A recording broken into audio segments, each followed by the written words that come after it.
Hello and welcome to my YouTube channel. My name is Ryan and this is Nostalgic Nick-Nacks. I specialize in making perler art, but also on this channel we go over all kinds of different retro games, game manuals, and other things that I think are pretty awesome from the 80s, the 90s, 2000s. So today, what I have for you is a how-to guide of making one of the most recognizable characters in gaming. And no, I'm not talking about Mario. I'm talking about the yellow dude. Yes, Pac-Man. And by the way, did you know that Pac-Man is over 40 years old?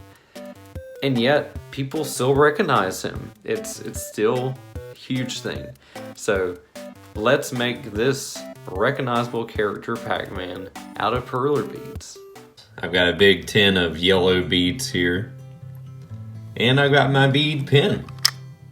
What I'm going to do for this video is do half of the Pac-Man with the bead pen and half of the Pac-Man with the high precision tweezers with the really skinny ends on them. I can pack 4 beads per transfer. I gotta take my bead pen, and in order to fill my bead pen, I just go in and scoop them and close it like that, and you've got your beads. The toughest part about this thing is shaking it. You gotta shake it to get those beads to go in this channel here. And if you don't do that, they're not gonna come out. They gotta be shaken through this little mechanism here into here, and then you can get them to come out. So you have to do that periodically, a little more than periodically. You have to do it pretty frequently. Start anywhere on the board, it really doesn't matter because he's just a small perler. So I'm gonna start down here. About a row of 5 there. I'm just gonna follow my perler here. Now is a really good time to get some nice music that you love, or a podcast. You know, podcasts are very popular. When you really get going with this bead pen, it's great. When it's not working well, it's not great. But so when a bead pen gets beads out of place, you want to go back in and you want to use the tweezers to get them in place. So I got about half of the Pac-Man made now. Get really good at it. It's very easy and it works. Okay, so that's about half the Pac-Man. Now I'm going to go with the tweezers, show you the other way. 2 here, and then I'm going to reach in and grab 2 more. And I'm just going to hold them tight like that. So I'm going to do them here. I'll show you. I am going to modify this a little bit from the picture in the Beaded app. The picture of the Pac-Man in the Beaded app does not have eyes. Not sure what happened to those eyes. How can Pac-Man see where he's going? I'll show you this to you again. So I've got 3 beads there. Sometimes you get 3 beads. Sometimes you can get 5 beads on them. So there's 5 beads. Some people are very talented and they can get lots and lots and lots of beads. You know, it makes you wonder how would Pac-Man find his way around? Maybe Pac-Man is blind and can't see, and that might be why he's frantically searching around for food. I'm just going to fill out the top here just so I can close this in. You get really good and get into the groove of it. It's very easy. So there's the top. Now I just have to fill it in.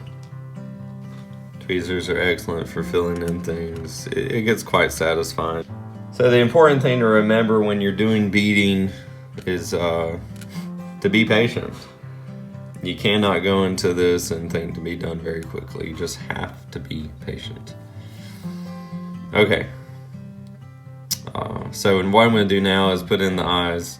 So I'm going to take out these 2 and these 2. And I'm going to reach in, grab 4 of them, 1, 2, 1, 2, put my leftover back, and there you go, there's your Pac-Man. So One thing I want to ask before we move on to the ironing process, what is your favorite Pac-Man memory? And were you a child of the 80s? I was born in 87, and I didn't really catch the Pac-Man craze at all, but came right in when Mario was getting popular. So let me know. Let me know what memories do you have with Pac-Man? Do you have memories of the arcade, going in and playing with your friends? We're gonna go ahead and get started with the ironing. I've got my Cricut ready. I turned it to the 3rd heat setting level.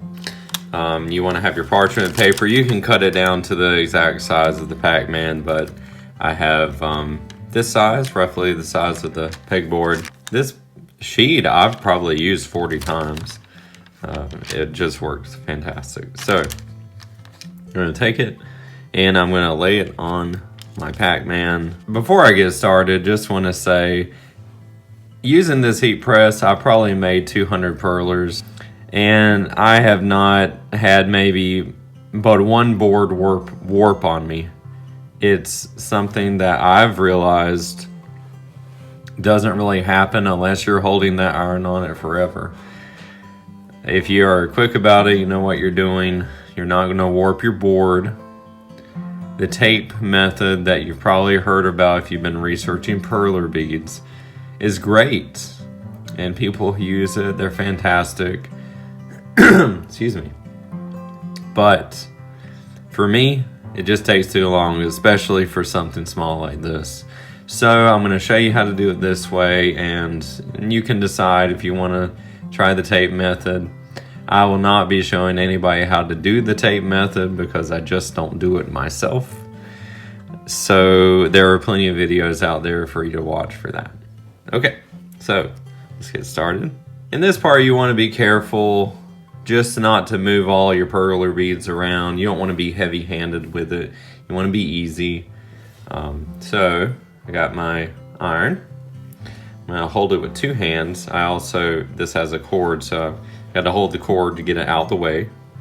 So what I'm going to do is just start at the bottom. I'm going to get all the edges first, and then I'm going to go into the middle. So I'm going to start, and I'll lift off periodically to see how it's looking. Don't be afraid to really get into it. It's not going to be as fragile as you think it's going to be. And if you look and see, you see how they are melting together very nicely. So I look at it, put it back on it. With this heat press, you have lots of precision that you can do. Lots of precision that can be made. So I really like that about it. Alright, so I don't want to hold it on too long because it is going to iron it too much, and we don't want that. We don't want our Pac-Man looking funny. So there's one side. Now what you want to do is take it and just pull it up and hold it, flip it, lay it down. And my board is looking great. It is not warped in the slightest. So like I said, for these little perler projects, the tape is not necessary. Now, before it starts warping, the perler itself starts warping, you want to get your second piece of parchment paper. I'm going to lay it on top, and then just iron the other side, same way you did.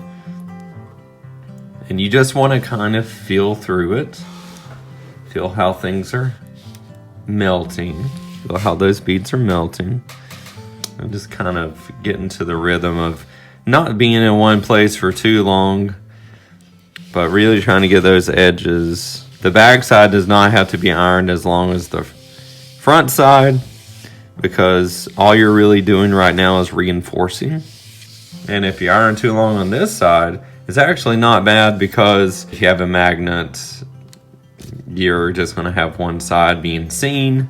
If you have this on a canvas, one side is going to be seen, so it really doesn't matter. All right, now on to the transfer to a heavy book. Get it covered with a heavy book. So I've got some different books here. The Encyclopedia of Organic Gardening looks great, so I'm going to take it and I'll place it on the Pac-Man and just leave it there. So as you can see, it's a bit of a process. I went through so many moments of frustration with purling and getting perler art right. I finally figured it out. It took trial and error, and that's really why I want to get this information out to as many people as I can. So you don't make the same mistakes I did. And in a few minutes, we'll check back and see how Pac-Man's looking. Okay, so it's been a few minutes. Plenty of time for a small perler to get flat. So we're gonna check it out and see how it's going. It's the book. I'll flip Pac-Man over. Parchment paper comes off very easily. And look, there he is. And all of the edges look great. They are not all going to be equal all the time. And that's just fine. This is a unique piece of art that you have made, so be proud of it. Everyone is unique, just like you. Look at how great everything blended.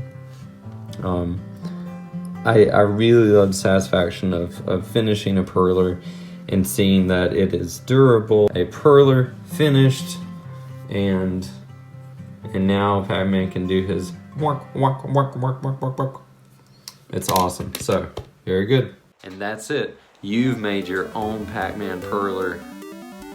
Let me know in the comments below. Was it frustrating? Did you get it on the first try? Did it take a few times? Just remember, be patient with yourself. Take your time. And just have fun. Let me know if you have any questions. Thanks for watching. And until next time, happy beading.